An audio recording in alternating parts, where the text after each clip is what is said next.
कहानी की शुरुआत होती है नए एकेडमिक ईयर के साथ, जब यूनिवर्सिटी में नए स्टूडेंट्स के लिए एक ग्रैंड वेलकम सेरेमनी रखी जाती है। इसी समारोह में एक नया छात्र आता है जिसका नाम जून है, और जैसे ही वह आता है सारी लड़कियां उसे देखकर तुरंत ही इम्प्रेस हो जाती हैं। आखिर वो हैंडसम भी है, फेमस भी और बेहद अमीर भी। सोशल मीडिया पर उसके लाखों फॉलोअर्स हैं, लेकिन इन सब के बावजूद सच्चाई ये है कि अंदर से जून खुद को बहुत अकेला महसूस करता है। उसी यूनिवर्सिटी में एक और छात्र है जिसका नाम ह्यून है, और उसकी जिंदगी बिल्कुल अलग है। उसकी आर्थिक हालत काफी मुश्किल है, इसलिए वह एक साथ कई जॉब्स करता है, यहाँ तक कि उसके पास आराम करने का भी समय नहीं होता। प्यार व्यार तो बहुत दूर की बात है। दूसरी तरफ हम एक छात्रा सोबिन को देखते हैं जो लगभग हर समय लाइब्रेरी में ही रहती है। वो बहुत मेहनत से पढ़ाई करती है, लेकिन फिर भी उसके ग्रेड्स हमेशा कमजोर ही आते हैं। इसके बाद यूनिवर्सिटी का पहला क्लास डे शुरू होता है और जून लेक्चर हॉल में प्रवेश करता है। जैसे ही लड़कियां उसे देखती हैं, उसकी हैंडसम पर्सनैलिटी देखकर फिर से दीवानी सी हो जाती हैं। जून जाकर पीछे की सीट पर बैठता है जहां ह्यून पहले से ही गहरी नींद में सो रहा होता है। तभी प्रोफेसर लेक्चर शुरू करने के लिए आते हैं और अटेंडेंस लेने लगते हैं। जून कोशिश करता है कि ह्यून को जगा दे, लेकिन गलती से उसकी कॉफी उस पर गिर जाती है। वह तुरंत माफी मांगता है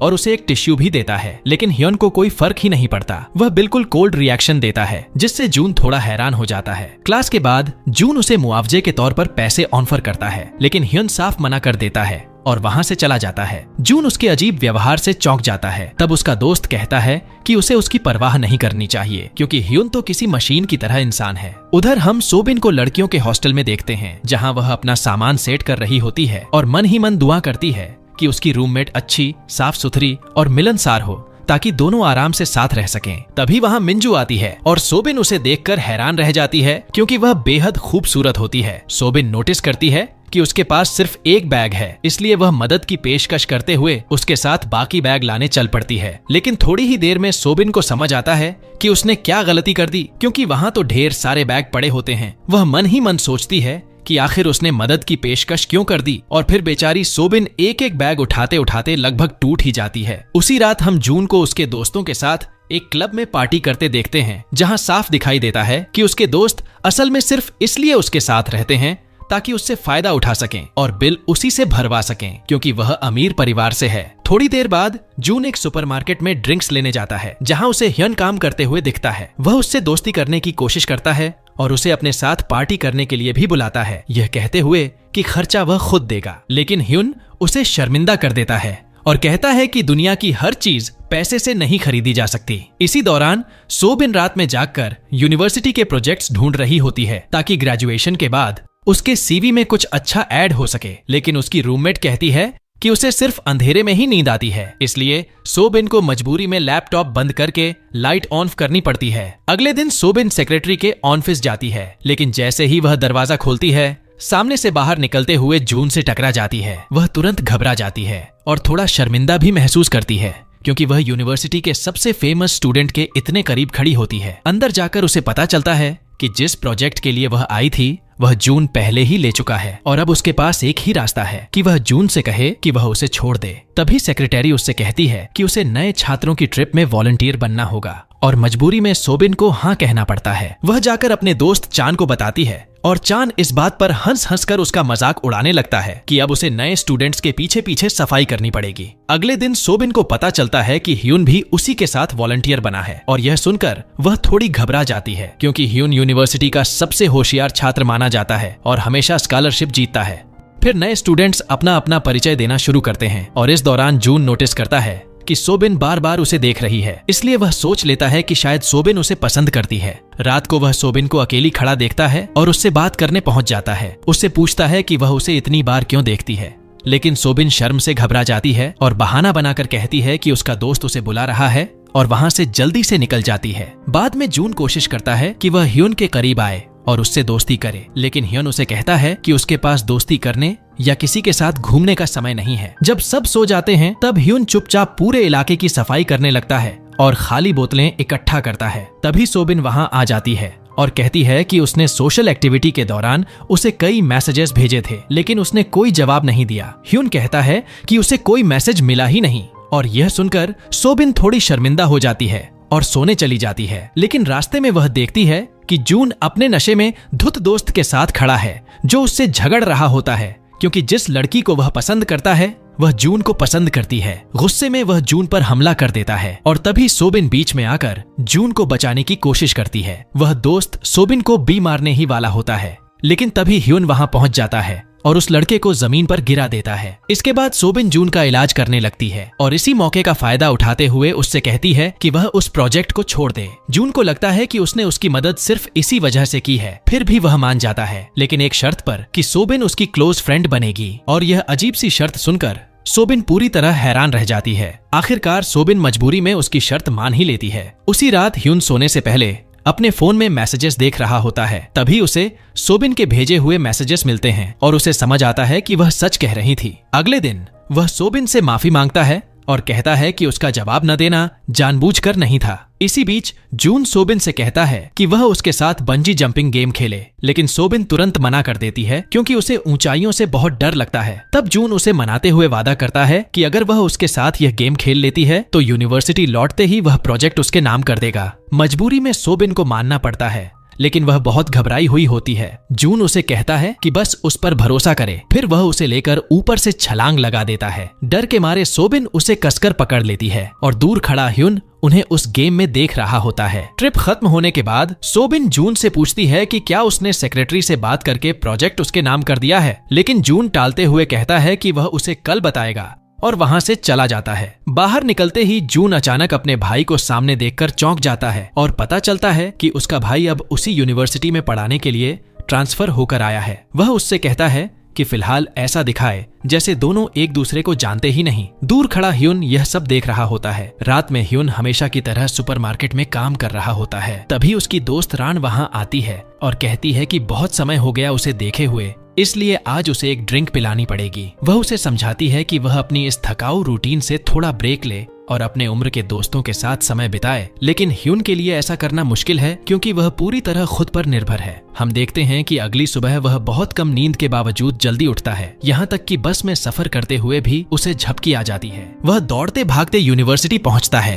तो उसे पता चलता है कि लेक्चर तो कैंसिल हो चुका है। तभी उसकी मुलाकात जून से होती है और वह ट्रिप के दौरान मदद करने के लिए उसका शुक्रिया अदा करता है, लेकिन हायन साफ कह देता है कि उसने यह सब उसके लिए नहीं किया था और उसे यह भी नहीं सोचना चाहिए कि वे दोनों दोस्त बन गए हैं। तभी वहां सोबिन आ जाती है और दोनों को साथ खड़ा देखकर उसे लगता है कि शायद वे झगड़ रहे हैं, लेकिन ह्यून चुपचाप वहां से चला जाता है। सोबिन अभी भी नाराज होती है क्योंकि जून ने अपना वादा पूरा नहीं किया था और उसे लगता है कि वह उसे धोखा दे रहा है। तभी जून उसे साथ लेकर सीधे सेक्रेटरी के ऑफिस पहुंचता है और प्रोजेक्ट उसके नाम कर देता है। वहीं उन्हें पता चलता है कि दोनों एक ही क्लास में हैं और यह सुनकर जून खुश हो जाता है क्योंकि अब वह सोबिन से अक्सर मिल पाएगा। बाहर निकलते समय बारिश हो रही होती है और जून पूरे रास्ते सोबिन के ऊपर छाता पकड़े चलता है। अगले दिन सुबह सोबिन उठती है तो हैरान रह जाती है क्योंकि उसकी दूसरी रूममेट रैन, जो ह्यून की फ्रेंड है, फर्श पर सो रही होती है। वह मिंजू से अपने पैरों की मालिश करने को कहती है और डर के मारे मिंजू को उसकी बात माननी पड़ती है। उधर ह्यून अपने घर लौटता है जहां उसका छोटा भाई मौजूद होता है। उसे पता चलता है कि उसका भाई पुलिस अकादमी में दाखिला लेने वाला है और इस वजह से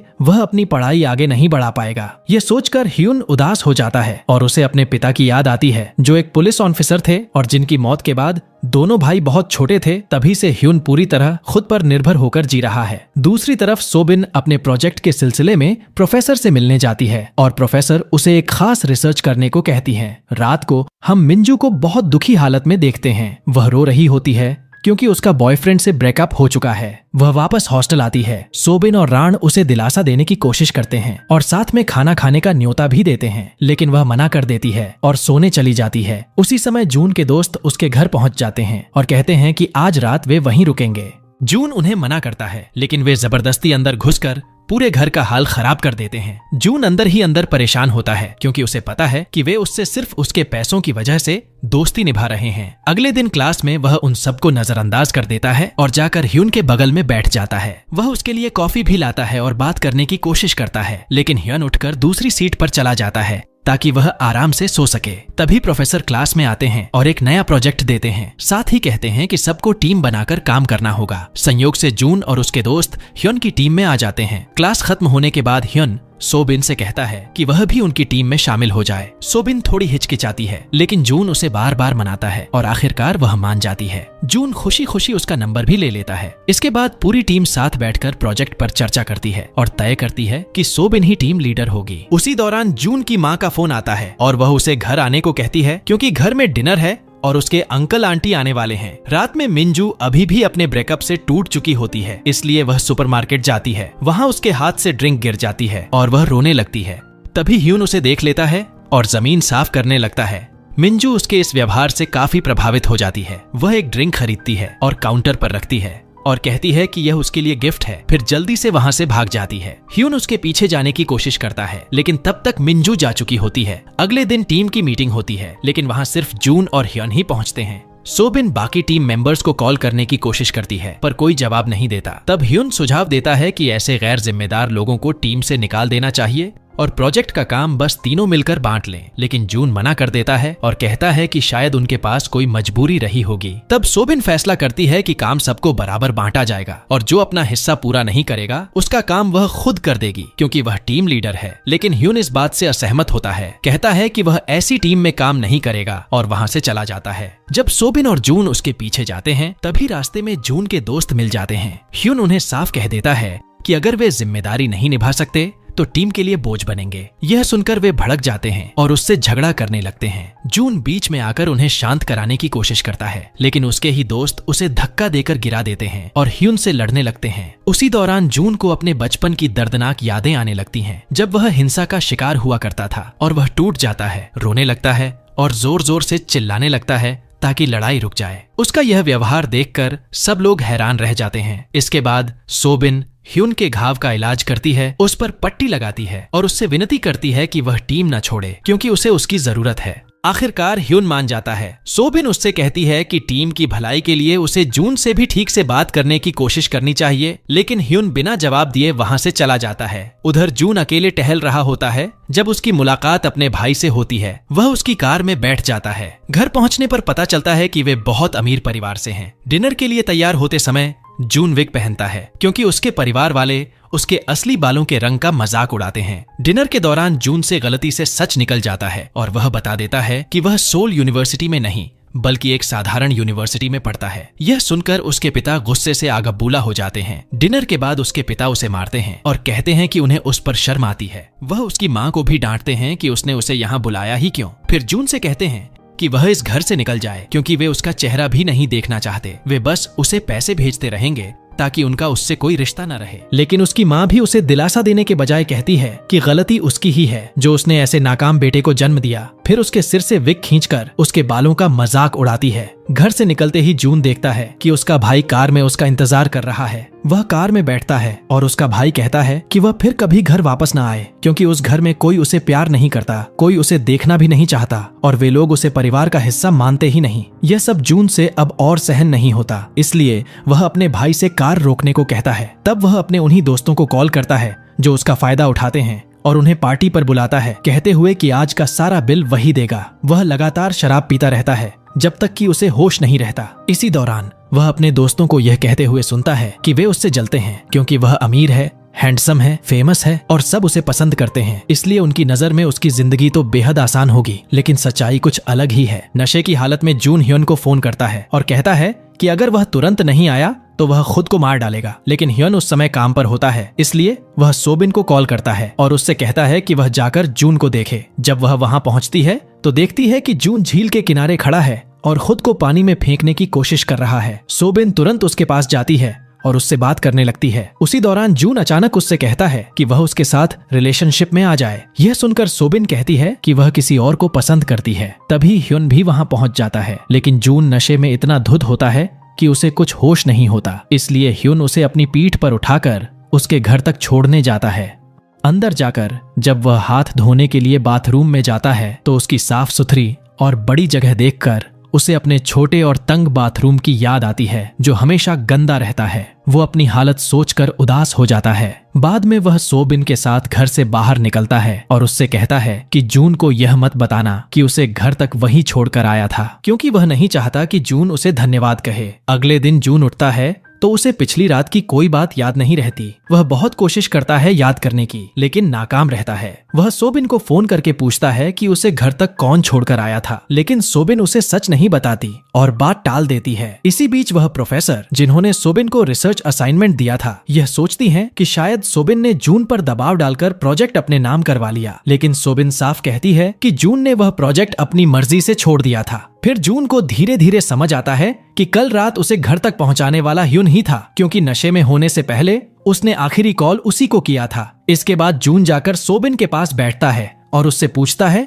कि वह कौन है जिससे वह प्यार करती है। सोबिन हैरान रह जाती है कि उसे अभी भी पिछली रात की बातें याद हैं। फिर वह बताती है कि वह कोई ऐसा इंसान है जो उसके बहुत करीब है, लेकिन जून को उसकी भावनाओं का जरा भी अंदाजा नहीं। असल में उसका इशारा अपने दोस्त चान की तरफ होता है। तब जून उसे एक खूबसूरत जगह ले जाता है जहां से सूर्यास्त दिखाई दे रहा होता है, और वह उससे कहता है कि वह उसकी मदद करेगा ताकि जिस लड़के को वह पसंद करती है वह भी उसे नोटिस करने लगे। इसके बाद जून उसे कई टिप्स देने लगता है, कैसे उस लड़के का ध्यान अपनी तरफ खींचे, कैसे थोड़ा अलग दिखे। कुछ समय बाद सोबिन चान के रहने की जगह पर पहुंचती है, लेकिन वहां का हाल देखकर चौंक जाती है क्योंकि पूरा कमरा बिखरा हुआ होता है। वह चान को कॉल करती है और वह कहता है कि वह थोड़ी देर में आ रहा है, इसलिए सोबिन खुद ही पूरा कमरा साफ करने लगती है, सब ठीक से सेट करती है और उसका इंतजार करती रहती है, लेकिन वह आता ही नहीं। उसी समय सामने वाली बालकनी से जून उसे देख रहा होता है क्योंकि वह उसका पड़ोसी निकलता है। तब उसे पता चलता है कि सोबिन जिस लड़के को पसंद करती है वह उसका दोस्त चान ही है। दूसरी तरफ ह्युन नई जगह रहने के लिए कमरा ढूंढ रहा होता है, इसलिए उसे एक और नौकरी की जरूरत पड़ती है ताकि वह किराया दे सके, लेकिन उसे कहीं भी ऐसा काम नहीं मिलता जहां छात्रों को नौकरी दी जाती हो। इसी दौरान जून सोबिन को लेकर शॉपिंग करने जाता है और उसे नए कपड़े दिलाने में मदद करता है ताकि उसका स्टाइल थोड़ा बदले और शायद चैन उस पर ध्यान दे। असल में जून खुद सोबिन को पसंद करने लगा होता है, लेकिन वह अपने दिल की बात जाहिर नहीं होने देता। जब सोबिन एक नया ड्रेस चुनती है तो जून उसका पैसा देने की कोशिश करता है, मगर सोबिन मना कर देती है और खुद ही बिल भर देती है। फिर वह कहती है कि अब जून भी कुछ चुने और उसका पैसा वह देगी ताकि उसके समय के लिए उसे धन्यवाद कह सके। दोनों साथ में आइसक्रीम खाते हैं, हंसते मुस्कुराते सड़कों पर घूमते हैं और फिर सोबिन बस में बैठकर चली जाती है। इसके बाद जून अपने घर लौटता है और रात में बालकनी से उसकी बात चान से हो जाती है। चान उससे बताता है कि उसकी गर्लफ्रेंड कल उसके घर आने वाली है। यह सुनकर जून तुरंत सोबिन को मैसेज करता है और कहता है कि अब उसे जाकर अपने दिल की बात कबूल कर लेनी चाहिए। उधर रैन सुपरमार्केट में ह्युन से मिलने आती है और देखती है कि वह काम करते करते पढ़ाई भी कर रहा है ताकि हर मिनट का इस्तेमाल कर सके। वह बाहर आकर उससे बात करता है और बताता है कि वह एक और नौकरी ढूंढ रहा है ताकि उसकी कमाई बढ़ सके। रैन को बुरा लगता है कि उसके पास उससे मिलने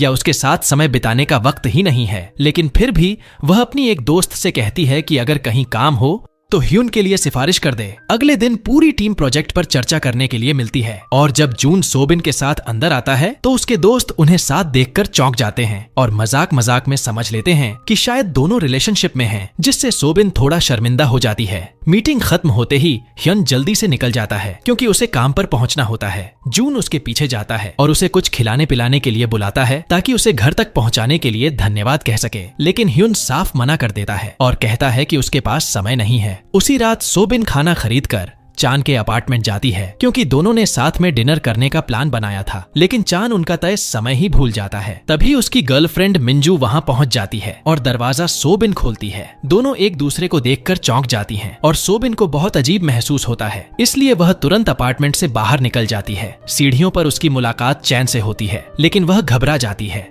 और बिना कुछ कहे नीचे चली जाती है। नीचे खड़ी होकर उसे बचपन की यादें आने लगती हैं, जब वह रो रही थी और चैन ने उसे एक ब्रेसलेट दिया था जिससे वह बहुत खुश हुई थी और तब से उसने वह ब्रेसलेट कभी अपने हाथ से नहीं उतारा। तभी जून उसे नीचे अकेले खड़ा देख लेता है और उसे ऊपर अपने घर आने के लिए कहता है। जैसे ही सोबिन अंदर जाती है वह फूट फूट कर रोने लगती है क्योंकि चान ने उसे बताया था कि उसका अपनी गर्लफ्रेंड से महीनों पहले ब्रेकअप हो चुका है, लेकिन अब साफ हो जाता है कि वह उससे झूठ बोल रहा था। जून उसकी हालत देखकर भावुक हो जाता है और उससे कहता है कि कुछ समय के लिए उसे अपना बॉयफ्रेंड समझ ले ताकि या तो चैन को उसकी अहमियत समझ आए या उसे जलन हो। सोबिन मजबूरी में मान जाती है। सबसे पहले जून उसके हाथ से वही ब्रेसलेट खींचकर तोड़ देता है ताकि वह बार बार चैन को याद न करे। फिर वह उसे बालकनी में ले जाता है जहां से चैन दिखाई दे रहा होता है और सच में चैन उन्हें साथ देखकर जलने लगता है। तब जून जोर से कहता है कि सोबिन उसकी गर्लफ्रेंड है। इसके बाद जून उसे घर छोड़ने निकलता है और रास्ते में चैन का कॉल आता है, लेकिन जून उसका फोन ले लेता है और उसे कॉल उठाने नहीं देता। वह कहता है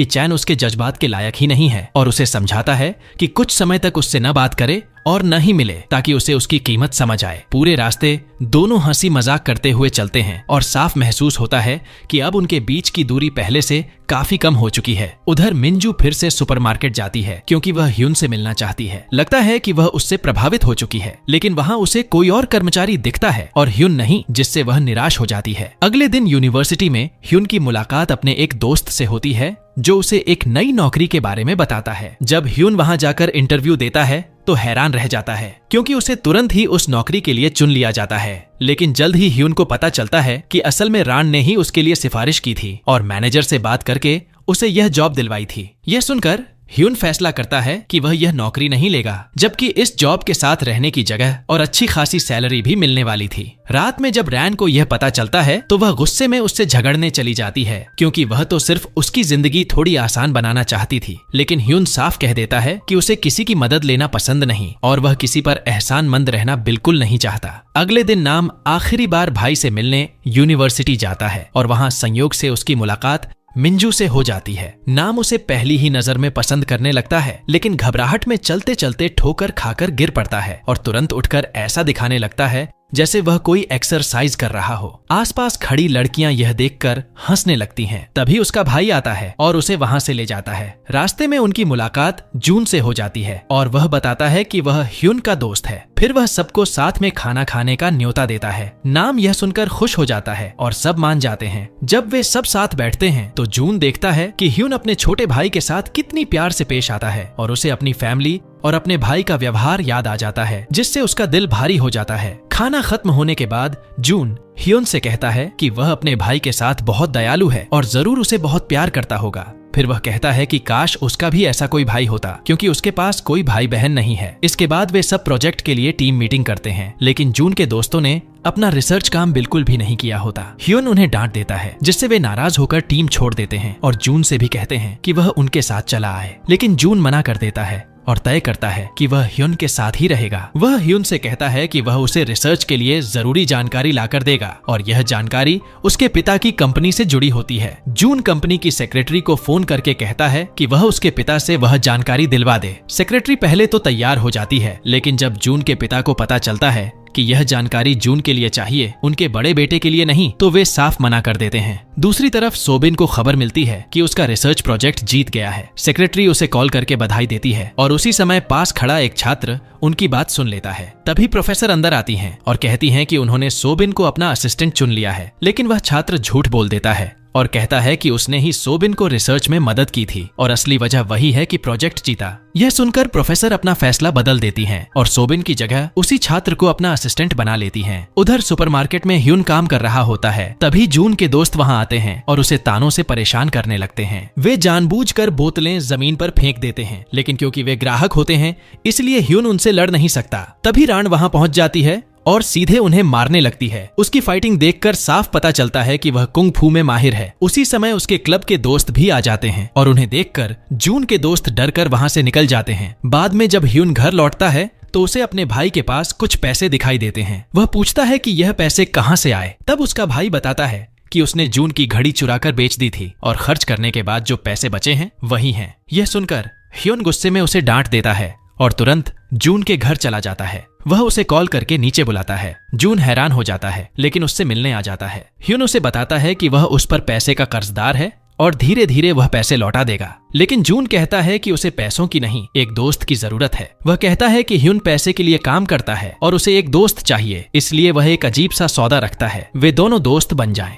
मजबूर होकर ह्यून इस बात के लिए मान जाता है। उधर सोबिन रास्ते में जा रही होती है जब चैन उसे रोककर बात करता है। बातचीत में उसे पता चलता है कि सोबिन असल में जून के साथ रिलेशनशिप में नहीं है। चैन उसे समझाता है कि वह जून पर भरोसा न करे, क्योंकि उसे पहले से पता था कि उस दिन उसकी गर्लफ्रेंड उसके घर आने वाली है और इसके बावजूद उसने सोबिन को वहां भेजा ताकि दोनों के बीच गलतफहमी हो जाए। सोबिन को उस दिन का मैसेज याद आता है, लेकिन वह इस बात पर यकीन नहीं करना चाहती। फिर भी वह जून को कॉल करके मिलने के लिए कहती है। जून यह सुनकर खुश हो जाता है और तुरंत उससे मिलने आ जाता है। सोबिन उससे सीधे पूछती है कि क्या उसे पहले से पता था कि चान की गर्लफ्रेंड उस दिन वहां आने वाली है। जून सच स्वीकार कर लेता है और कहता है कि हाँ, उसे पता था। उसने ऐसा इसलिए किया क्योंकि वह चाहता था कि सोबिन इस झूठे रिश्ते से बाहर निकल आए, क्योंकि उसे यूं तकलीफ में देखना अच्छा नहीं लगता था। लेकिन सोबिन को यह बात बहुत बुरी लगती है, क्योंकि इससे उसकी भावनाएं आहत हुई थीं। वह कहती है कि अब वे दोस्त नहीं रह सकते, अब वे बस प्रोजेक्ट के साथी होंगे। इतना कहकर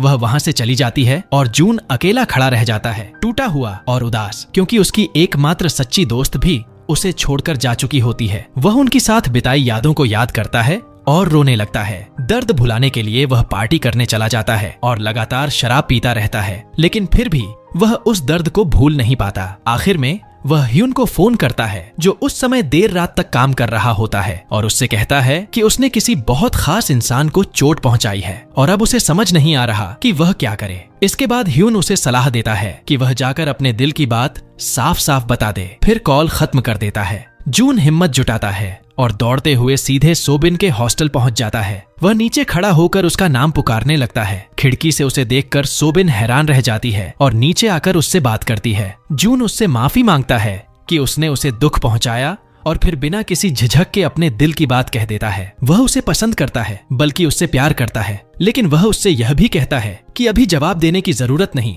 बस उसे एक मौका दे दे। इतना कहकर वह वहां से चला जाता है। दूसरी तरफ ह्यून लगातार काम करते करते बेहद थक जाता है और अचानक बेहोश होकर गिर पड़ता है। उसी समय संयोग से जून का फोन आता है और एक नर्स कॉल उठाकर बताती है कि ह्यून अस्पताल में है। ये सुनते ही जून घबरा जाता है और तुरंत टैक्सी लेकर अस्पताल पहुंचता है। वहां नर्स बताती है कि ह्यून पोषण की कमी से जूझ रहा है। जून पूरी रात उसके पास बैठा रहता है जब तक कि उसे होश नहीं आ जाता। होश में आते ही ह्यून गुस्सा हो जाता है और वहां से जाने की कोशिश करता है, क्योंकि उसे लगता है कि वह फिर से किसी का एहसानमंद हो गया है। जून उससे पूछता है कि वह उससे इतना नाराज क्यों रहता है और हमेशा उससे दूर क्यों भागता है। तब ह्यून सच बोल देता है। हर बार जब वह जून को देखता है तो उसे उससे जलन होती है, क्योंकि उसकी अपनी जिंदगी इतनी मुश्किल है जबकि जून के पास सब कुछ है। यह सुनकर जून कड़वी हंसी हंसता है और कहता है कि दुनिया के सारे लोग उसके बारे में गलत सोचते हैं। सबको लगता है कि उसकी जिंदगी परफेक्ट है। वह गुस्से में कहता है कि असल में उसकी जिंदगी भी परेशानियों से भरी हुई है और फिर ह्यून से कहता है कि अगर वह चाहे तो उससे दूर हो सकता है। लेकिन अगले ही पल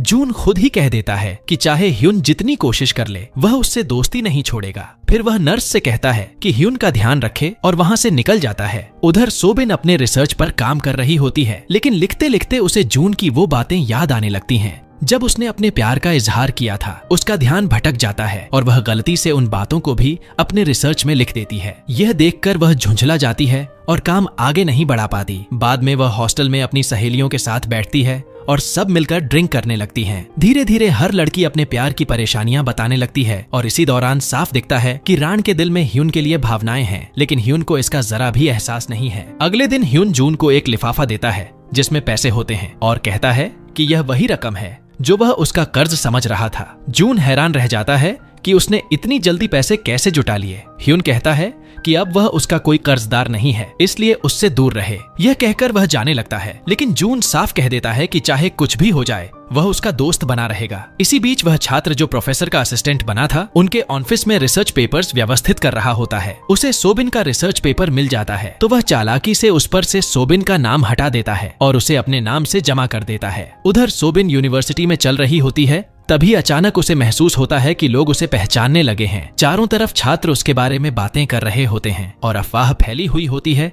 कि वह जून के साथ रिलेशनशिप में है। यह सुनकर सोबिन गुस्से से भर जाती है और सीधे जून के पास जाकर उसे दोष देती है कि वही यह सब फैला रहा है, लेकिन जून कहता है कि उसने ऐसा कुछ नहीं किया। वह दुखी होकर वहां से चला जाता है। थोड़ी देर बाद जब सोबिन वापस जा रही होती है तो कुछ छात्र उसके बारे में मजाक उड़ाते हुए बातें कर रहे होते हैं। कहते हैं कि वह जून के लायक ही नहीं है और जून उससे कहीं ज्यादा अच्छा दिखता है। ये सुनकर उसे अपने बचपन की दर्दनाक यादें याद आ जाती हैं, जब बच्चे उसका मजाक उड़ाते थे क्योंकि उसके पिता घर छोड़कर किसी और औरत के साथ भाग गए थे। वह टूट जाती है, जमीन पर गिर पड़ती है और घबराहट में उसकी सांसें तेज हो जाती हैं। उसी समय जून अपने दोस्तों के साथ बैठा होता है। उसकी दोस्त उससे सोबिन के बारे में पूछती है तो वह कह देता है कि उनके बीच कुछ नहीं है, वे बस दोस्त हैं। लेकिन जब वह लड़की सोबिन के बारे में बुरा बोलने लगती है तो जून गुस्से में वहां से उठकर चला जाता है। वह तुरंत सोबिन को फोन करता है और उसकी रोने की आवाज सुनकर घबरा जाता है। वह पूरे कैंपस में उसे ढूंढने लगता है और आखिरकार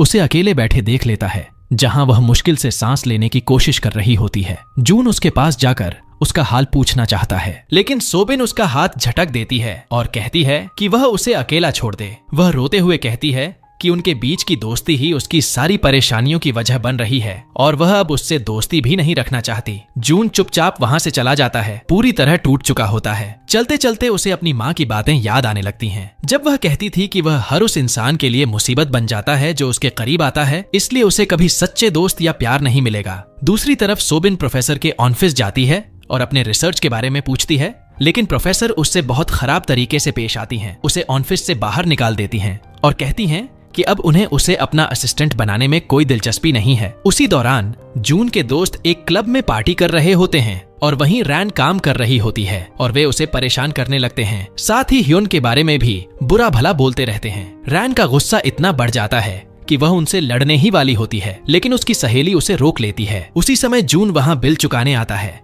और वहीं उसकी मुलाकात रान से हो जाती है। जब उसे पता चलता है कि वह ह्योन की दोस्त है तो वह हैरान रह जाता है और मजाक में उससे पूछ बैठता है कि आखिर उसने ऐसा क्या किया कि ह्योन उसके साथ दोस्ती करने को तैयार हो गया। इस पर रान हंसते हुए कहती है कि ह्योन बहुत जिद्दी इंसान है, इसलिए उसे तो जबरदस्ती ही उसकी दोस्ती निभानी पड़ती है। क्लब से निकलते ही अचानक जून के फोन पर ह्योन का कॉल आता है और वह उसे डिनर के लिए बुलाता है। यह सुनकर जून बेहद खुश हो जाता है और तुरंत रेस्टोरेंट पहुंच जाता है, लेकिन वहां पहुंचकर उसे पता चलता है कि ह्योन तो उसी रेस्टोरेंट में वेटर का काम कर रहा है और वही उसे खाना सर्व कर रहा है। यह देखकर जून का दिल बैठ जाता है, क्योंकि वह तो सोच रहा था कि दोनों दोस्त साथ बैठकर खाना खाएंगे। तभी वह देखता है कि मैनेजर ह्योन को डांट रहा है, क्योंकि वह ग्राहकों को छोड़कर उससे बात कर रहा था। यह सब देखकर जून को बहुत बुरा लगता है और वह चुपचाप रेस्टोरेंट से बाहर निकलकर उसका इंतजार करने लगता है। जब ह्योन की शिफ्ट खत्म होती है और वह बाहर आता है तो जून उससे थोड़ी दूरी बनाकर बैठ जाता है, क्योंकि उसके कपड़ों से रेस्टोरेंट के खाने की गंध आ रही होती है। तब ह्योन साफ साफ कह देता है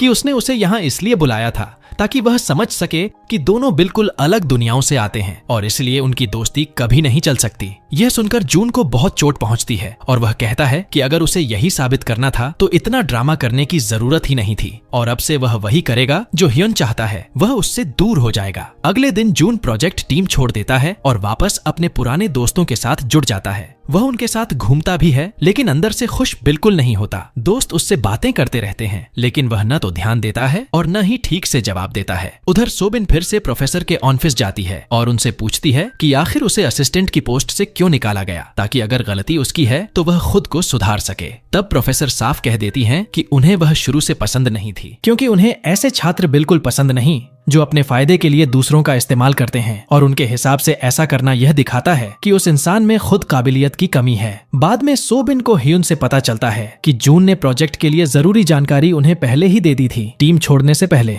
यह बात जून का दोस्त सुन लेता है और गुस्से में अपने बदमाश दोस्त के साथ मिलकर उस जगह पहुंच जाता है जहां ह्योन काम करता है और वहां उससे झगड़ा शुरू कर देता है। झगड़े की वजह से रेस्टोरेंट में काफी सामान टूट जाता है और काम खत्म होने के बाद शेफ ह्योन को बुरी तरह डांटते हुए नौकरी से निकाल देता है और कहता है कि टूटे हुए सामान का पैसा भी उसे ही देना होगा। ह्योन उनसे हाथ जोड़कर एक और मौका मांगता है, लेकिन शेफ साफ मना कर देता है और कह देता है कि आज उसका यहाँ आखिरी दिन है। यह सुनकर ह्योन वहीं बैठकर रोने लगता है और तभी वहां से गुजरते हुए जून उसे देख लेता है। ह्योन तुरंत उसके पीछे जाता है और उससे कहता है कि वह किसी को यह मत बताए कि उसने उसे रोते हुए देखा है। लेकिन इस बार जून खुद गुस्से में आ जाता है और कहता है कि वह हर बार खुद पर इतना बोझ क्यों डालता है, कभी कभी किसी से मदद मांगना भी गलत नहीं होता। इतना कहकर वह वहां से चला जाता है। तभी रैन उसे जाते हुए देख लेती है और उसे कॉल करती है, लेकिन ह्योन उसका फोन भी इग्नोर कर देता है। बाद में मिंजू को अपनी दोस्त से पता चलता है कि यूनिवर्सिटी का सबसे पॉपुलर लड़का जून अब सोबिन के साथ रिलेशनशिप में है। यह सुनकर वह पूरी तरह हैरान रह जाती है। जब वह हॉस्टल लौटकर रैन को यह बताती है तो रैन भी चौंक जाती है और मिंजू कहती है कि उसने खुद जून और चान को एक लड़की के लिए लड़ते हुए देखा था और अब उसे समझ आ गया है कि वह लड़की सोबिन ही थी। जब सोबिन कमरे में लौटती है तो उसकी सहेलियां उसके साथ बहुत अच्छा व्यवहार करने लगती हैं और उससे पूछने लगती हैं कि उसने ऐसा क्या किया कि दोनों लड़के उसके प्यार में पड़ गए। सोबिन शर्मिंदा होकर कहती है कि यह सब बस अफवाहें हैं। अगले दिन वह जून को एक पौधा देती है और उससे माफी मांगती है कि उसने अपना गुस्सा उस पर निकाल दिया था। वह उससे यह भी कहती है कि वह प्रोजेक्ट टीम में वापस आ जाए और फिर मजाक में कहती है कि पहले इस पौधे का मतलब इंटरनेट पर ढूंढ ले। इतना कहकर वह भाग जाती है। जब जून उस पौधे का मतलब सर्च करता है तो उसे पता चलता है कि उसका अर्थ होता है सच्ची माफी, और यह देखकर वह मुस्कुरा देता है। बाद में यूनिवर्सिटी में जून के दोस्त सोबिन को घेर लेते हैं और उससे प्रोजेक्ट की जानकारी मांगने लगते हैं। वे उसे इतना परेशान करते हैं कि वह रोने लगती है। तभी जून वहां आ जाता है, उन्हें जोर से डांटता है और उसी समय उनकी टीम से खुद को अलग कर लेता है। फिर वह सोबिन का हाथ पकड़कर उसे वहां से ले जाता है। रास्ते में उसे पता चलता है ह्यून ने ही उसे प्रोजेक्ट में वापस लाने के लिए कहा था, इसलिए वह उसके साथ ह्यून से मिलने जाता है। लेकिन दोनों के बीच अभी भी थोड़ी अजीब सी दूरी बनी रहती है। ये देखकर सोबिन उन्हें अकेला छोड़ देती है ताकि वे आपस में बात कर सकें। ह्यून उससे पहले की बातों के लिए माफी मांगता है और जून कह देता है कि वह सब भूल भी गया है। इसी बीच प्रोफेसर को सच्चाई पता चल जाती है कि उनके असिस्टेंट ने सोबिन का रिसर्च चुराकर अपने नाम से जमा किया था। यह जानकर उन्हें बहुत पछतावा होता है कि उन्होंने सोबिन के साथ गलत किया। दूसरी तरफ ह्यून को एक और रेस्टोरेंट में नौकरी मिल जाती है, लेकिन अब उसे दिन में काम करना पड़ता है, जिसकी वजह से वह प्रोजेक्ट मीटिंग में देर से पहुंचता है। सोबिन को यह देखकर हैरानी होती है क्योंकि वह कभी लेट नहीं होता था। फिर जून सोबिन को उसकी पुरानी स्कूल लेकर जाता है ताकि वह अपने अतीत का सामना कर सके और उस सदमे से बाहर निकल सके जो अब तक उसे परेशान कर रहा था। वहां पहुंचते ही सोबिन को अपने बचपन की सारी दर्दनाक यादें याद आने लगती हैं और वह रोने लगती है। जून उसे शांत करने की कोशिश करता है, उसे धीरे धीरे समझाता है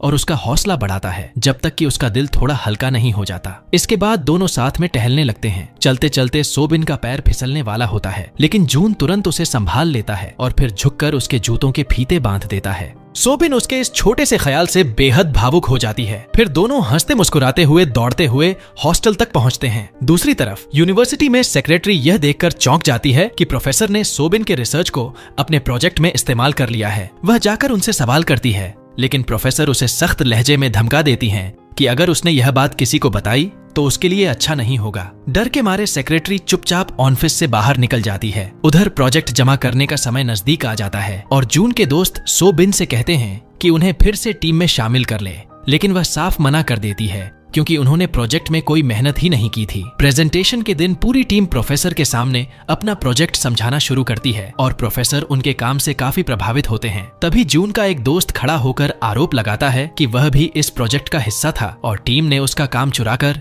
उसे बाहर निकाल दिया। वह कुछ ऐसी बातें भी बताता है जो सच में प्रोजेक्ट में मौजूद होती हैं। असल में उसे यह जानकारी एक लड़की से मिली थी जिसने सोबिन का लैपटॉप खुला देखा था। उसमें से कुछ हिस्सा फोटो खींचकर उसे भेज दिया था। अब सोबिन को ही इस आरोप का जवाब देना पड़ता है। टीम लीडर होने के कारण उसे सामने आना पड़ता है, लेकिन वह बहुत घबराई हुई होती है क्योंकि उसे भीड़ और लोगों के सामने बोलने से डर लगता है। तभी उसे जून की कई बातें याद आती हैं और वह हिम्मत जुटाती है। फिर वह पूरे आत्मविश्वास के साथ अपनी बात रखती है और साबित कर देती है कि प्रोजेक्ट पूरी तरह उनका ही है। प्रोफेसर उसकी बात से सहमत हो जाते हैं और उन्हें पूरे अंक दे देते हैं। टीम की जीत पर सभी बेहद खुश हो जाते हैं और एक दूसरे के और भी करीब आ जाते हैं। इसके बाद रान ह्यून से मिलने जाती है और दोनों आपस में मजाक करते रहते हैं। रान उसे हल्के हल्के मारती भी है क्योंकि वह उसके कॉल का जवाब नहीं दे रहा था। तभी दूर से मिनजू उन्हें देख लेती है और थोड़ा जलन महसूस करती है क्योंकि वह भी ह्यून को पसंद करती है। उसी रात जून और सोबिन साथ बाहर जाते हैं ताकि प्रोजेक्ट की सफलता का जश्न मना सकें। दोनों साथ बैठकर ड्रिंक करते हैं और धीरे धीरे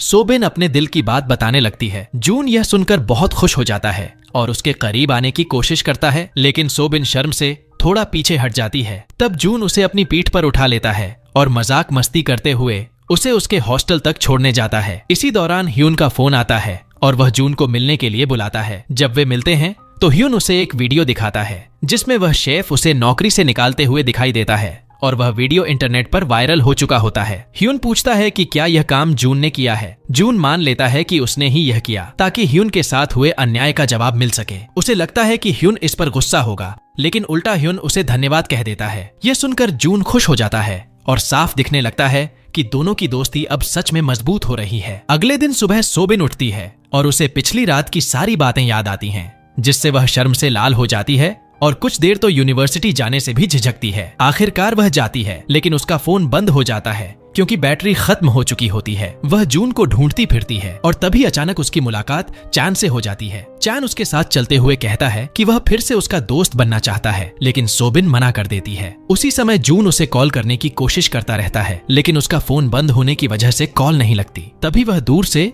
सोबिन को चैन के साथ देख लेता है और उसे जलन होने लगती है। वह तुरंत आकर सोबिन का हाथ पकड़ लेता है और उससे पिछली रात की बात के बारे में पूछता है। पहले तो सोबिन यह दिखावा करती है कि उसे कुछ याद नहीं, लेकिन थोड़ी देर बाद वह हिम्मत करके सच बता देती है कि उसे सब याद है और वह भी जून को पसंद करती है। यह सुनकर जून खुशी से उसे गले लगा लेता है और खुद भी अपने प्यार का इजहार कर देता है और सबके सामने हाथ पकड़कर चलते हैं। उसी दौरान यूनिवर्सिटी में एक बड़ा फेस्टिवल चल रहा होता है, जहां वे रन की टीम का खतरनाक स्टंट शो देखते हैं और उसकी ताकत देखकर दंग रह जाते हैं। फिर जून भी फेस्टिवल में हिस्सा लेता है और स्टेज पर गाना गाता है। उसकी खूबसूरत आवाज सुनकर पूरा माहौल मंत्रमुग्ध हो जाता है, लेकिन गाते समय उसकी नजर सिर्फ सोबिन पर ही टिकी रहती है। वहीं मिंजू और राण साथ बैठी होती हैं और दोनों ही ह्यून से प्रभावित दिखाई देती हैं। बाद में मिंजू उससे करीब आने की कोशिश करती है और उसे बाहर चलने के लिए पूछती है, लेकिन ह्यून कह देता है कि वह बिजी है। यह देखकर रैन को थोड़ी जलन होती है और वह उसका हाथ पकड़कर उसे हॉस्टल ले जाती है। वहां पहुंचकर पता चलता है कि उन्होंने ह्यून के जन्मदिन के लिए सरप्राइज पार्टी तैयार की है। थोड़ी देर बाद जून भी पहुंच जाता है। जून सोबिन को फूल देता है और सब मिलकर गाना गाते हुए जन्मदिन मनाने लगते हैं। माहौल पूरी तरह खुशियों से भर जाता है। हालांकि ह्यून थोड़ा शर्मिंदा सा महसूस करता है क्योंकि वह ऐसी पार्टियों का आदी नहीं होता। तभी राण मजाक में उसे केक में धक्का दे देती है और सब हंसते हुए उसके साथ फोटो खिंचवाते हैं। इसके बाद सब ट्रुथ गेम खेलना शुरू करते हैं। जब ह्यून की बारी आती है तो उससे पूछा जाता है कि उसके कितने दोस्त हैं। वह मजाक में कहता है 2.5। जब उससे पूछा जाता है कि आधा कौन है तो वह मुस्कुराकर कहता है जून। ये सुनकर सब जोर से हंसने लगते हैं। फिर सोबिन की बारी आती है और उससे पूछा जाता है कि क्या वह सच में जून के साथ रिलेशनशिप में है। इस बार वह मुस्कुराकर खुलकर कह देती है हाँ। पार्टी खत्म होने के बाद मिंजू चुपचाप ह्यून को देखती रहती है और साफ पता चलता है कि वह उससे प्रभावित है। उसी समय वह फेस्टिवल में वॉलंटियर बनने का फैसला भी कर लेती है। उसके बाद जून मिंजू की वॉलंटियर के काम में मदद करता है। तभी उसके कुछ दोस्त उन्हें देख लेते हैं और उसका फायदा उठाने की योजना बना लेते हैं। वे एक बोर्ड लगा देते हैं जिस पर लिखा होता है जो भी जून के साथ फोटो लेना चाहता है उसे पैसे देने होंगे। यह देखकर कई लड़कियां वहां इकट्ठा हो जाती हैं, लेकिन जून को यह सब बिल्कुल पसंद नहीं आता और वह उनसे बचकर निकलने की कोशिश करता है। थोड़ी देर बाद उसे सोबिन से पता चलता है कि वह जून के बड़े भाई के पास असिस्टेंट बनने के लिए आवेदन कर रही है। यह सुनकर जून अचानक परेशान हो जाता है और उससे कहता है कि वह वहां अप्लाई न करे। सोबिन हैरान होकर पूछती है कि क्या वह उस प्रोफेसर को जानता है, लेकिन जून कोई जवाब नहीं देता और वहां से चला जाता है। इसी बीच उसके दोस्त सोबिन को जून की गर्लफ्रेंड कहकर लड़कियों और उसके फैंस के बीच छोड़ देते हैं ताकि वे उसे ताने मारे और परेशान करें। जब जून को यह पता चलता है तो वह तुरंत वहां पहुंचता है, सबको डांटता है और सोबिन का बचाव करता है। बात इतनी बढ़ जाती है कि उसका अपने दोस्तों से झगड़ा हो जाता है। उसके दोस्त उसे पीटने लगते हैं और जमीन पर गिरा देते हैं। उसी पल जून को अपना बचपन याद आ जाता है जब उसका बड़ा भाई उसे इसी तरह मारता था, लेकिन इस बार वह हार नहीं मानता और फिर से खड़ा हो जाता है। मार खाते हुए भी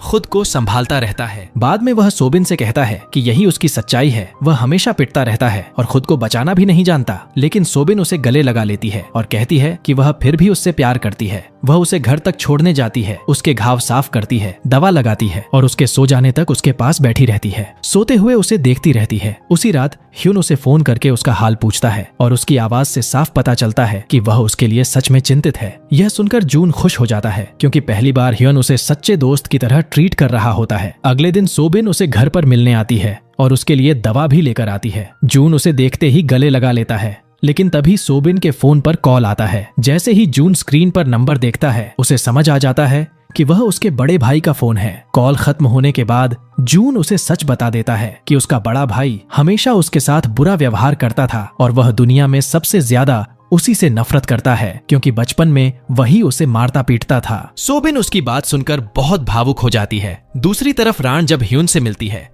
तो उसे यह जानकर हैरानी होती है कि उसने जून के दोस्तों से लड़ाई की थी। वह कहती है कि यह पहली बार है जब उसने ह्यून को किसी को मारते देखा है और मजाक में इशारा करती है कि शायद वह अब जून का सच्चा दोस्त बन गया है। इस पर ह्यून कहता है कि जून उसे अपने छोटे भाई की याद दिलाता है, इसलिए उसे लगता है कि उसे उसकी रक्षा करनी चाहिए। उसी दौरान रैन कॉफी खरीदने जाती है और यहाँ ह्यून की मुलाकात मिंजू से हो जाती है। मिंजू हिम्मत करके ह्यून से उसका नंबर मांगती है, लेकिन ह्यून थोड़ी झिझक में उससे बचने की कोशिश करता है। इससे मिंजू को शर्मिंदगी महसूस होती है और वह उदास होकर वहां से चली जाती है। दूसरी तरफ जून का एक दोस्त उसका फायदा उठाने की कोशिश करता है। वह कहता है कि उसे हॉस्टल से निकाल दिया गया है, इसलिए वो जून के साथ उसके अपार्टमेंट में रहना चाहता है, लेकिन जून मना कर देता है क्योंकि उसने देखा था कि वही दोस्त कल उसे पिटते हुए देख रहा था और उसने मदद तक नहीं की। इसके बाद जून सीधे उस दोस्त से मिलने जाता है जिसने उसे मारा था और उसे धमकी देता है कि वह उसके खिलाफ पुलिस में शिकायत करेगा, लेकिन वह दोस्त उल्टा उसे धमकाता है कि अगर उसने ऐसा किया तो वह पुलिस को बता देगा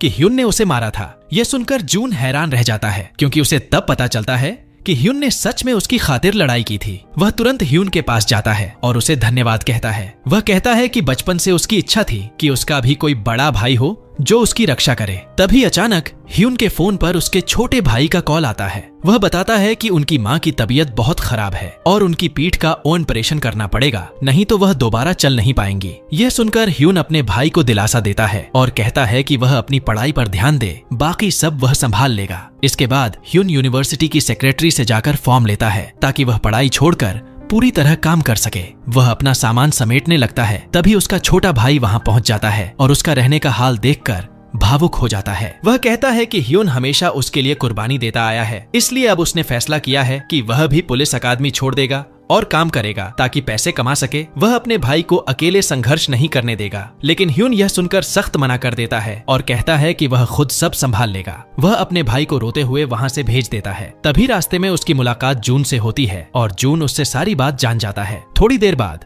ह्यून को पता चलता है कि उसकी माँ के ऑपरेशन का खर्च पहले ही जमा हो चुका है। जब वह अपने भाई से पूछता है तो उसे पता चलता है कि वह पैसे जून ने दिए थे। दूसरी तरफ चैन सोबिन को मिलने के लिए बुलाता है। जब वह उससे मिलती है तो चैन अपने दिल की बात कह देता है। वह उससे प्यार करता है और चाहता है कि वह उसकी गर्लफ्रेंड बन जाए, लेकिन सोबिन साफ कह देती है कि अब बहुत देर हो चुकी है। वह अब उससे प्यार नहीं करती और वह जून के साथ रिलेशनशिप में है। बाद में मिंजू राण से बात करती है और उसे बताती है कि वह ह्यून को पसंद करती है। यह सुनकर राण भी स्वीकार करती है कि उसे भी ह्यून पसंद है। फिर दोनों तय करती हैं कि वे अपने दिल की बात खुलकर रखेंगी और ह्यून जिसे चाहेगा वही उसका चुनाव होगा। इसी दौरान प्रोफेसर ह्यून से मिलते हैं और उसे बताते हैं कि वह भी कभी एक ऐसा ही छात्र था जो मुश्किल दौर से गुजर रहा था, लेकिन उसने हार नहीं मानी और सब पार कर लिया। वह ह्यून से कहते हैं कि किसी की मदद लेने से इनकार मत करो, समय बहुत लंबा है और आगे चलकर तुम भी किसी की मदद करके यह एहसान लौटा सकते हो। उनके शब्द ह्यून को गहराई से छू जाते हैं। आखिरकार वह जून को कॉल करता है, उससे मिलने के लिए कहता है और उसके किए हुए हर काम के लिए दिल से धन्यवाद देता है। फिर दोनों दोस्त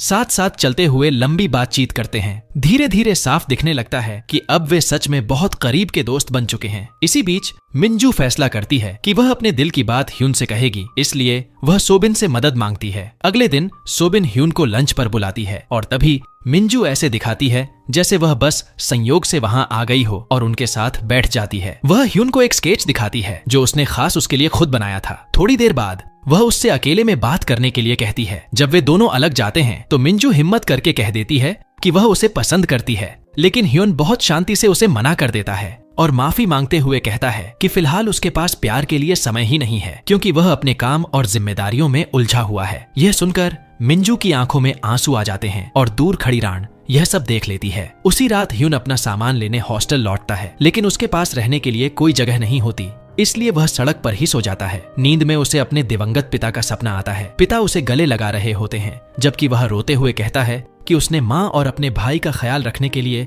अपनी पूरी कोशिश की, लेकिन अब वह बहुत थक चुका है। तभी जून को बैंक से मैसेज आता है जिससे उसे पता चलता है कि ह्यून ने उसके सारे कर्ज चुका दिए हैं। यह जानकर जून घबरा जाता है और उसे ढूंढते ढूंढते सड़कों पर निकल पड़ता है। काफी देर बाद उसे ह्यून मिल जाता है और वह उससे कहता है कि वह उसके साथ अपार्टमेंट में आकर रहे। पहले ह्यून मना कर देता है, लेकिन जून बार बार जिद करता है और आखिरकार वह मान जाता है। दोनों साथ खाना खाते हैं और थकान से ह्यून सोफे पर ही सो जाता है। जून उसे चुपचाप कंबल ओढ़ा देता है और उसके चेहरे पर हल्की मुस्कान आ जाती है। दूसरी तरफ मिंजू रोते हुए राण को बताती है कि उसने ह्यून को अपने दिल की बात बता दी थी, लेकिन उसने बिना सोचे ही उसे मना कर दिया। राण उसे दिलासा देती है, लेकिन फिर कहती है कि वह उससे थोड़ी जलती भी है, क्योंकि कम से कम उसने अपने दिल की बात कहने की हिम्मत तो की। वह खुद डरती है कि अगर उसने ह्यून को बताया और उसने मना कर दिया तो शायद वह उसे हमेशा के लिए खो देगी। अगले दिन सुबह ह्यून उठता है तो देखता है कि जून ने उसके लिए नाश्ता तैयार किया हुआ है। दोनों साथ बैठकर खाते हैं, लेकिन ह्यून यह देखकर हैरान रह जाता है कि जून ने नाश्ते पर इतना पैसा खर्च कर दिया जितना वह पूरे महीने के खाने में खर्च नहीं करता। फिर जून उससे कहता है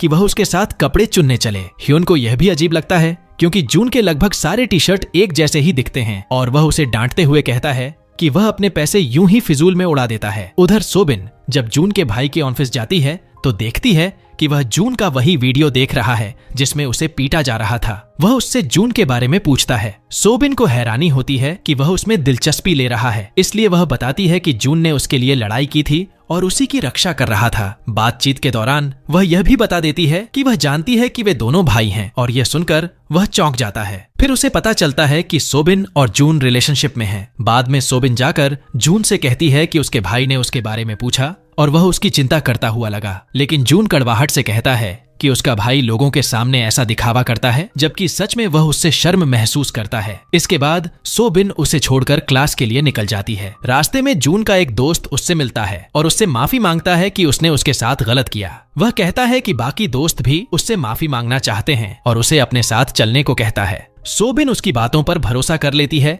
और उसके साथ चली जाती है, लेकिन वह उसे एक कमरे में ले जाकर अंदर से बंद कर देता है और उसका वीडियो बनाते हुए लाइव स्ट्रीम शुरू कर देता है। ऊपर लिखता है, मैं अपनी गर्लफ्रेंड के साथ समय बिता रहा हूँ। जब जून को यह पता चलता है तो वह दौड़ते हुए वहां पहुंचने की कोशिश करता है। वह बार बार सोबिन को कॉल करता है, लेकिन उसका दोस्त उसका फोन छीन लेता है। सोबिन भागने की कोशिश करती है, मगर वह उसे रोककर उस पर हमला करने लगता है। तभी जून पहुंच जाता है और गुस्से में उस पर टूट पड़ता है। वह उसे मारता है और सोबिन से पूछता है कि वह ठीक है या नहीं, लेकिन तभी उसका दोस्त पीछे से आकर जून पर हमला कर देता है और उसका गला दबाने लगता है। उसी समय रैन वहां पहुंच जाती है और उसे जोरदार मुक्का मारती है। थोड़ी ही देर में सिक्योरिटी आ जाती है और उस लड़के को पकड़ लेती है। सोबिन रोते हुए जून से माफी मांगती है कि यह सब उसकी वजह से हुआ, लेकिन जून उसे शांत करते हुए कहता है कि उसे बस उसकी चिंता थी और उसे अफसोस है कि वह थोड़ा देर से पहुंचा। बाद में जब जून घर लौट रहा होता है तो रास्ते में उसका बड़ा भाई उसका इंतजार कर रहा होता है। वह उससे पूछता है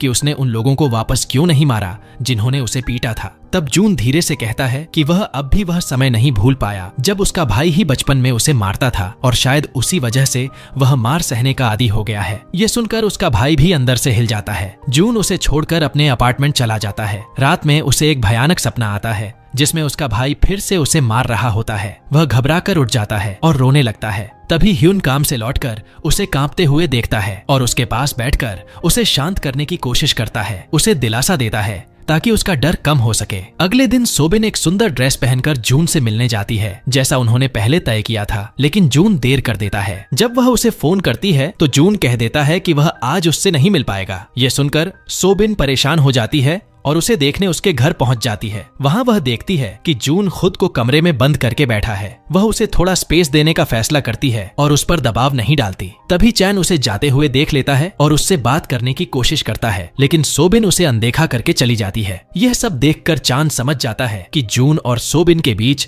कुछ गड़बड़ चल रही है। इसके बाद वो लगातार पीता रहता है। तभी उसकी नजर रन पर पड़ती है जो उसके पास बैठी होती है। वो उससे उसका नंबर मांगता है, लेकिन रन साफ मना कर देती है। जून मुस्कुराकर कहता है कि उसे पहली बार किसी लड़की ने मना किया है और उसकी बात सुनकर रान थोड़ी प्रभावित हो जाती है और उससे कहती है कि वो अपनी कहानी बताए। कुछ समय बाद जून की हालत बेहतर हो जाती है और वो ह्यून को धन्यवाद देता है कि उसने उस वक्त उसका साथ दिया था। तभी ह्यून उसे बताता है कि कल सोबिन उससे मिलने आई थी। ये सुनकर जून हैरान रह जाता है और तुरंत सोबिन से मिलने जाता है। वहां जाकर वो उससे माफी मांगता है कि कल वो उससे ठीक से बात नहीं कर पाया क्योंकि वो नहीं चाहता था कि सोबिन उसे उस हालत में देखे। सोबिन तुरंत उसे गले लगा लेती है और कहती है कि जब भी उसे जरूरत होगी वो हमेशा उसके साथ खड़ी रहेगी। इसी बीच प्रोफेसर पार्क यूनिवर्सिटी में एक कैंपिंग ट्रिप ऑर्गेनाइज करते हैं, लेकिन शुरू में कोई भी उसमें शामिल नहीं होना चाहता और एक दूसरी प्रोफेसर उनका मजाक उड़ाने लगती है। लेकिन बाद में जब जून को इसके बारे में पता चलता है तो वो खुद और अपने दोस्तों के साथ इसमें शामिल हो जाता है और उन्हें देखकर प्रोफेसर पार्क बहुत खुश हो जाते हैं। सब लोग साथ मिलकर गेम्स खेलते हैं और अच्छा समय बिताते हैं। रात में सब लोग एक साथ बैठकर कैंप फायर जलाते हैं और कन्फेशन गेम खेलते हैं। खेल के दौरान चैन पूछता है कि अगर यहाँ मौजूद किसी को किसी पर क्रश है तो वो अपनी उंगली नीचे कर दे। तभी ह्यून अपनी उंगली नीचे कर देता है और ये देखकर सब लोग हैरान रह जाते हैं क्योंकि सबके मन में सवाल उठने लगता है कि क्या उसे रैन पसंद है या कोई और। इसके बाद वो लोग मेमोरी गेम खेलते हैं जिसमें हर कोई अपनी जिंदगी की यादें और दर्द भरे पल साझा करता है। तब जून को अपने बचपन की एक याद आती है जहां उसका भाई रो रहा होता है और उससे माफी मांग रहा होता है। ये याद उसे थोड़ा उलझन में डाल देती है। जब ह्यून उससे पूछता है कि क्या हुआ तो जून कहता है कि उसे शक होने लगा है कि शायद उसकी कुछ यादें गलत हो सकती हैं और सच्चाई जानने के लिए उसे अपने भाई से मिलना होगा। फिर वो तुरंत निकल पड़ता है अपने भाई से मिलने के लिए, लेकिन रास्ते में उसे तेज सिरदर्द होने लगता है है और उसे दूसरी यादें भी याद आने लगती हैं, जिनमें उसका पिता उसे मार रहा होता है और उसका भाई उसे बचाने की कोशिश कर रहा होता है।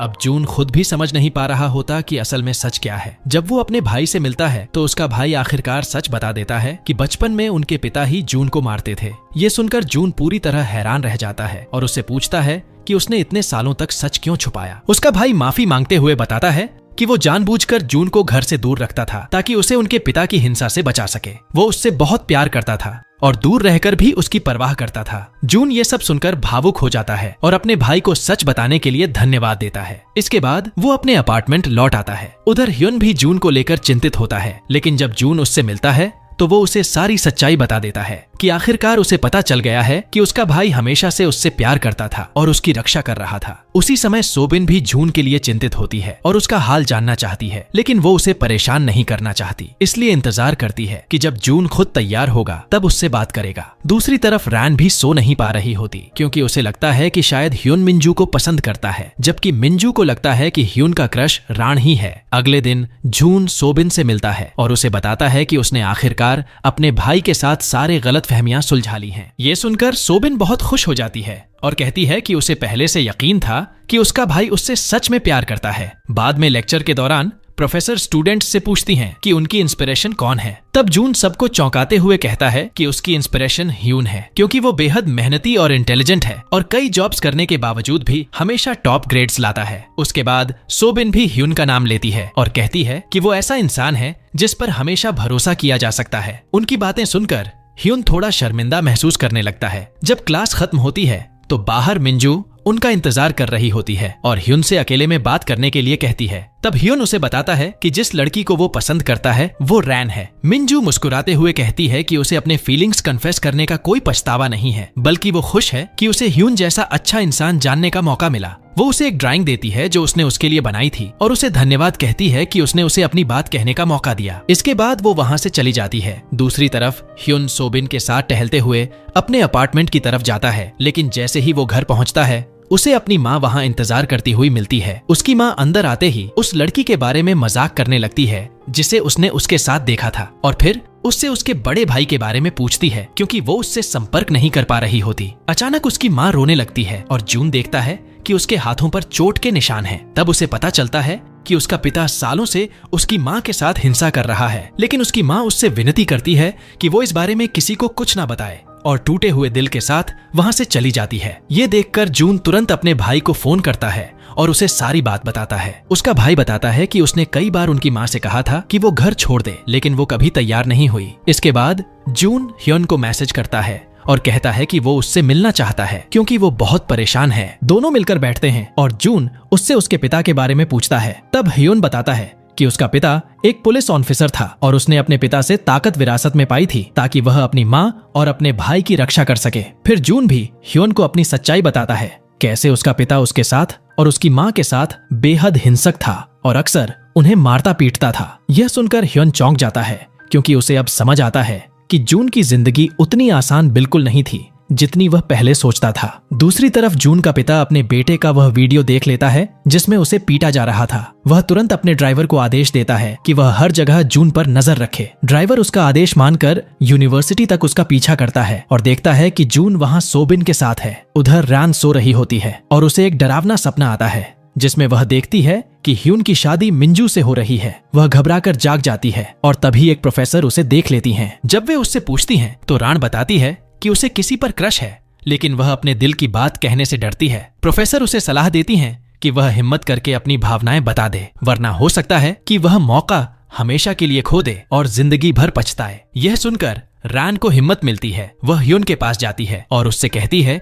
कि उसे उसकी बहुत याद आ रही थी। यह कहते हुए वह खुद भी खुश महसूस करती है और फिर दोनों साथ साथ दौड़ते हुए समय बिताते हैं। इसी बीच सोबिन भी जून से अपनी जिंदगी के बारे में बात करती है। वह बताती है कि जब वह छोटी थी तब उसके माता पिता अलग हो गए थे। उसकी माँ घर छोड़कर चली गई थी और वह लंबे समय तक उसके एक फोन का इंतजार करती रही, लेकिन उसकी माँ ने कभी संपर्क नहीं किया। अब अचानक कुछ समय पहले उसकी माँ का फोन आया था और वह समझ नहीं पा रही कि उसे क्या करना चाहिए। तब जून उसे हौसला देता है और कहता है कि उसे अपनी माँ से मिलना चाहिए और अपने दिल की सारी बातें कह देनी चाहिए ताकि वह अंदर ही अंदर घुटती न रहे। सोबिन उसकी सलाह मान लेती है और अपनी माँ से मिलने जाती है। माँ उसे बताती है कि उसने उसे बहुत मिस किया और उसका हाथ पकड़ लेती है, लेकिन सोबिन शांत आवाज में कहती है कि उसने अपनी जिंदगी बहुत मुश्किलों में बिताई और उस समय उसे अपनी माँ की जरूरत थी। अब वह बड़ी हो चुकी है और खुद पर निर्भर रहना सीख चुकी है। इतना कहकर वह आंसू भरी आंखों के साथ वहां से चली जाती है। बाहर जून उसका इंतजार कर रहा होता है। वह उसे गले लगा लेता है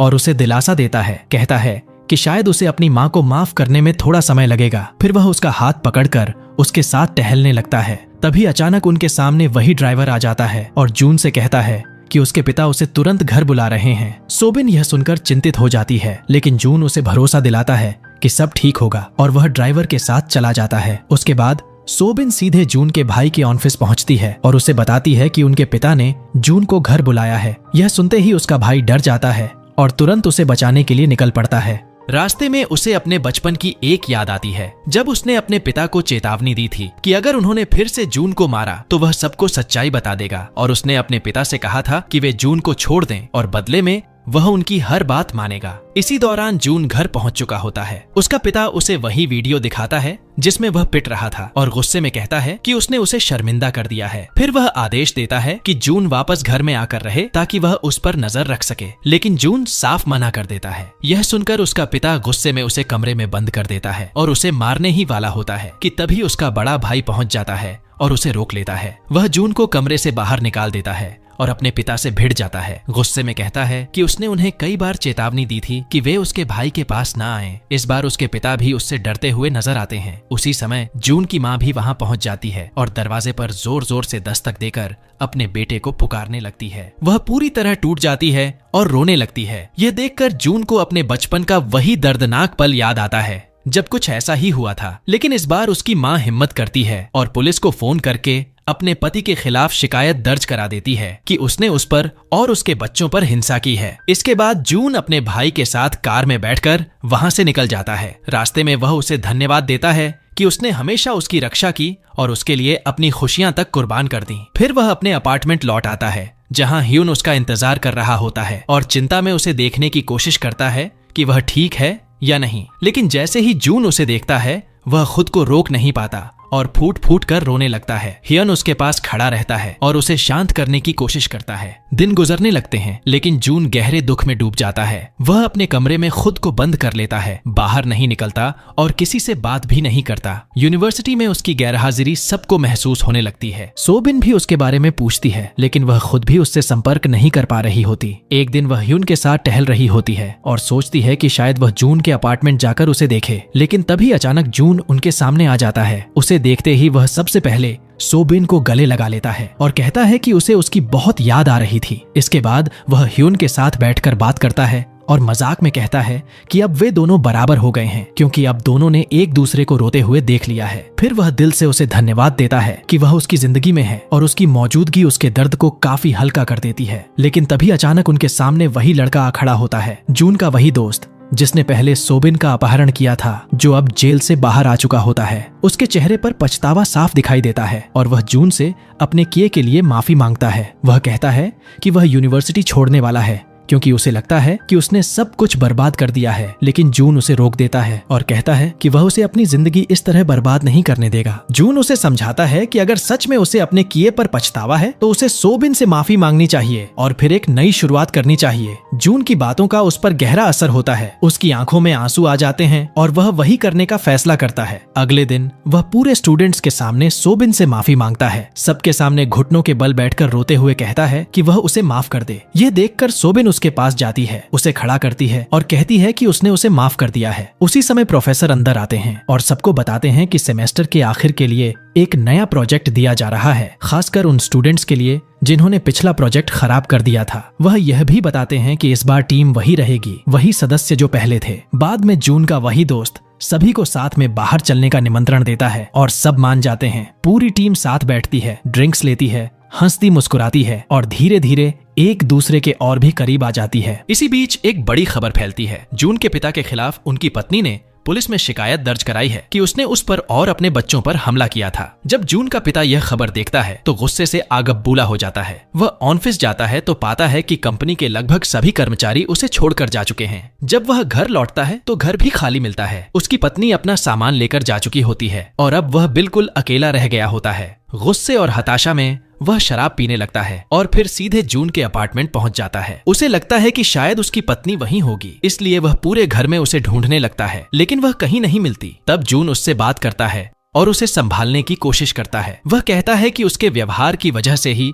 सब लोग उससे दूर हो गए हैं और उससे विनती करता है कि वह खुद को बदले और उन लोगों से माफी मांगे जिन्हें उसने चोट पहुंचाई है। लेकिन उसके पिता को यह बात पसंद नहीं आती और वह गुस्से में उसे मारने की कोशिश करता है। इस बार जून उसका हाथ पकड़कर रोक देता है और डटकर कहता है कि अब वह बदल चुका है और अब उसे उससे डर नहीं लगता। वह उसे चेतावनी देता है कि अगर उसने फिर कभी उसके पास आने या उसकी मां को नुकसान पहुंचाने की कोशिश की तो वह उसे बिल्कुल नहीं छोड़ेगा। अपने बेटे की यह बदली हुई हिम्मत देखकर उसका पिता भी चौंक जाता है और वहां से चला जाता है। जब वह अपने घर पहुंचता है तो उसका बड़ा बेटा वहां मौजूद होता है। वह उससे कहता है कि वह अपनी मां को वापस घर ले आए क्योंकि उसने उनके लिए बहुत मेहनत की है और वह उनसे प्यार करता है। लेकिन उसका बेटा ठंडे स्वर में कहता है कि अब उसे मान लेना चाहिए कि उसकी कोई फैमिली नहीं है और यही वही शब्द हैं जो उसने पहले किसी ऐसे इंसान से कहे थे जो उससे बहुत प्यार करता था और जिनसे उसका दिल टूट गया था। उसका इशारा जून की तरफ होता है। इसके बाद पता चलता है कि मिंजू हॉस्टल छोड़कर यूनिवर्सिटी भी छोड़ चुकी है। सोबिन और रैन दोनों उसे बहुत मिस करती हैं और उन्हें लगता है कि उसके बिना हॉस्टल बिल्कुल सूना हो गया है। अगले दिन पूरी टीम फिर से साथ बैठती है और अपने प्रोजेक्ट के बारे में चर्चा करती है। वे चाहते हैं कि उनका आइडिया इतना शानदार हो कि प्रोफेसर और बाकी स्टूडेंट्स सभी हैरान रह जाएं। तभी जून एक आइडिया देता है कि क्यों न वे किसी अभिनेत्री की मदद लें। सबको उसका सुझाव पसंद आता है और वे मीडिया डिपार्टमेंट की एक लड़की किम को चुनते हैं। जून और सोबिन उससे मिलने जाते हैं और उसे अपने प्रोजेक्ट में मदद करने के लिए कहते हैं और वह खुशी खुशी मान जाती है। उसी रात जून को बहुत भूख लगती है, इसलिए वह ह्योन से पूछता है कि क्या वह कुछ खाना चाहता है, लेकिन ह्योन कहता है कि उसे भूख नहीं है। तब जून खुद ही खाना बनाने का फैसला करता है। थोड़ी ही देर में खाने की खुशबू पूरे घर में फैल जाती है। जैसे ही वह खाना टेबल पर रखता है, दोनों बैठकर खाने लगते हैं और खाते खाते भाइयों की तरह छोटी मोटी नोकझोंक भी करते रहते हैं। अगले दिन दोनों भाई मिलते हैं और ह्युन को एक गिफ्ट मिलता है। जब वह खोलता है तो हैरान रह जाता है। वह उनके पिता की डायरी होती है। उसका भाई उसे बताता है कि माँ से उसे पता चला कि उनके पिता चाहते थे कि ह्युन भी उनकी तरह एक पुलिस ऑफिसर बने। वह उससे कहता है कि वह उनके बारे में ज्यादा चिंता न करे और थोड़ा खुद का भी ख्याल रखे। डायरी देखकर ह्युन को अपने पिता की यादें आने लगती हैं। वह पल जब उसने पहली बार उनके यूनिफॉर्म को पहना था। जब वह डायरी खोलता है तो उसमें उसे वही तस्वीर मिलती है जिसे उसके पिता ने कभी चूमा था। यह देखकर उसे महसूस होता है कि उसे अपने पिता की वह ममता कितनी याद आती है। दूसरी तरफ प्रोफेसर को अचानक पता चलता है कि उनकी सेक्रेटरी ने इस्तीफा दे दिया है क्योंकि वह शादी करने वाली है। उनका एक स्टूडेंट जो पहले उनका असिस्टेंट रह चुका था उनसे कहता है कि वह उसकी जगह संभाल सकता है, लेकिन प्रोफेसर साफ मना कर देती हैं और कहती हैं कि उसने एक बार झूठ बोला था, इसलिए वह दोबारा भी ऐसा कर सकता है। उनका इशारा उस रिसर्च की तरफ होता है जिसमें उसने सोबिन का नाम हटाकर अपना नाम लिख दिया था और उसे जमा कर दिया था। वह उसे खुद को बेहतर बनाने की सलाह देती हैं। इसी बीच टीम फिर से प्रोजेक्ट के लिए मिलती है और फैसला करती है कि उनका विषय होगा हर इंसान के अंदर मौजूद रोशनी और अंधेरा। फिर हर कोई अपनी जिंदगी के उस अंधेरे पहलू के बारे में बताने लगता है जिससे वह गुजरा है। हर कहानी बेहद भावुक और असरदार होती है। वे एक दूसरे को सपोर्ट करते हैं, हिम्मत देते हैं और धीरे धीरे उनके बीच की पुरानी दूरियां और गलतफहमियां भी खत्म होने लगती हैं। हर कोई अपने रोल की तैयारी करने लगता है और अंततः वह दिन भी आ जाता है जब उन्हें अपना प्रेजेंटेशन देना होता है। तभी जून कहता है कि वह खुद मंच पर जाकर प्रोजेक्ट प्रस्तुत करना चाहता है। यह सुनकर सभी हैरान रह जाते हैं क्योंकि वह टीम में सबसे छोटा है, लेकिन फिर भी सब उसे प्रोत्साहित करते हैं। वह मंच पर जाता है और पूरे आत्मविश्वास के साथ अपने प्रोजेक्ट के बारे में बोलना शुरू करता है। बताता है कि कैसे हर इंसान के अंदर रोशनी और अंधेरा दोनों होते हैं और कभी कभी किसी को बस एक ऐसे इंसान की जरूरत होती है जो उसका साथ दे ताकि वह अपने अंदर की उस रोशनी को देख सके। इसके बाद वह एक वीडियो चलाता है जिसमें उनकी जवानी के दौर की कहानियां और उनकी जिंदगी के संघर्ष दिखाए जाते हैं। जैसे ही वीडियो खत्म होता है पूरा हॉल भावुक हो जाता है और जोरदार तालियां गूंजने लगती हैं। उसकी टीम के साथी भी उसे स्टेज पर ही चीयर करते हैं और उसका हौसला बढ़ाते हैं। तभी सोबिन कहती है कि एक और वीडियो चलाया जाए और इस बार स्क्रीन पर प्रोजेक्ट के पीछे की पूरी कहानी दिखाई जाती है, कैसे उन्होंने साथ मिलकर मेहनत की, एक दूसरे का सहारा बने और हर मुश्किल में एक दूसरे को संभाला। यह देखकर सभी लोग उनकी दोस्ती से प्रभावित हो जाते हैं। आखिरकार उनका project best project and presentation का अवार्ड जीत लेता है और पूरी टीम खुशी से झूम उठती है। उसी रात वे सब मिलकर इस जीत का जश्न मनाते हैं। इसके बाद चैन अकेले में सोबिन से मिलता है और उसे बताता है कि वह आर्मी में भर्ती होने जा रहा है। वह उसका शुक्रिया अदा करता है कि बचपन से वह हमेशा उसके साथ खड़ी रही। फिर वह अफसोस के साथ कहता है कि उसे हमेशा लगता था कि सोबिन तो हमेशा उसके पास ही रहेगी, इसलिए उसने कभी अपने असली जज्बात बताने की हिम्मत नहीं की और जब तक उसे एहसास हुआ तब तक बहुत देर हो चुकी थी। वह उसके लिए खुशियों की दुआ करता है, उसे गले लगाकर अलविदा कहता है और उससे कहता है कि जब तक वह चला न जाए तब तक वह अपनी आंखें बंद रखे, क्योंकि वह नहीं चाहता कि सोबिन उसे रोते हुए देखे, बल्कि हमेशा उसे मुस्कुराते हुए ही याद रखे। दूसरी तरफ राण भी हिम्मत करके ह्यून से अपने दिल की बात कह देती है। वह कहती है कि उसे पता है ह्यून उसके जज्बात समझता था, लेकिन उन्हें नजरअंदाज करता रहा, इसलिए उसने फैसला किया है कि अब वह उससे दूर रहेगी, लेकिन वे अच्छे दोस्त जरूर बने रहेंगे। इसके बाद वह जॉगिंग के लिए क्लब में जाती है, जहां उसकी मुलाकात चांद से हो जाती है। दोनों साथ दौड़ते हैं, बातें करते हैं और धीरे धीरे यह साफ दिखने लगता है कि उनके बीच भी एक नई शुरुआत की हल्की सी चिंगारी जल रही है। उधर ह्यून फिर से जून के अपार्टमेंट आता है और उसे बताता है कि वह गर्मियों की छुट्टियां अपने मामा के घर बिताने वाला है ताकि अपनी माँ का ख्याल रख सके, और जब वह पूरी तरह ठीक हो जाएंगी तब वह उनके साथ वापस रहने लगेगा। यह सुनकर जून उदास हो जाता है, क्योंकि उसे डर लगता है कि कहीं ह्यून उससे दूर होकर उसे भूल न जाए। लेकिन ह्यून मुस्कुराते हुए कहता है कि वह हमेशा उसका दोस्त रहेगा और अगर दूरी भी आ गई तो वह खुद आकर उसे परेशान करेगा। फिर दोनों मजाक करने लगते हैं, हंसते हैं और रात यूं ही गुजर जाती है। 2 महीने बाद नया सेमेस्टर शुरू होता है। क्लास में जून हमेशा की तरह लेक्चर के दौरान सो रहा होता है और ह्यून उसके पीछे बैठा होता है। अचानक जब ह्यून उठने की कोशिश करता है तो गलती से कॉफी का कप जून पर गिर जाता है और दोनों हंस पड़ते हैं, क्योंकि यही वही अजीब सा पल था जिससे उनकी दोस्ती की शुरुआत हुई थी। और थोड़ी देर बाद सोबिन भी आकर उनके साथ बैठ जाती है और तीनों साथ मिलकर लेक्चर अटेंड करते हैं। क्लास खत्म होने के बाद ह्यून पढ़ाई के साथ साथ नई नौकरी ढूंढने निकल जाता है